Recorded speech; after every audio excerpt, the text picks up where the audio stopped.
kali ini aku bakalan share tutorial tentang cara membuat bunga mawar dari kain flanel.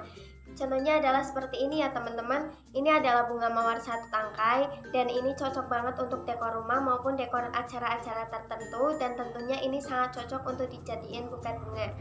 Untuk cara membuatnya, tonton langsung di video ini ya teman-teman, jangan di skip karena semuanya ada di situ.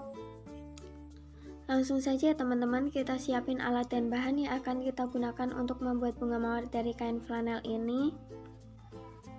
Yang pertama ada lem tembak, kemudian ada gunting, yang ketiga ada floral tape, yang keempat ada kawat, dan yang terakhir adalah kain flanel dengan ukuran 4 x 3,5 cm.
Jadi seperti ini ya teman-teman hasilnya.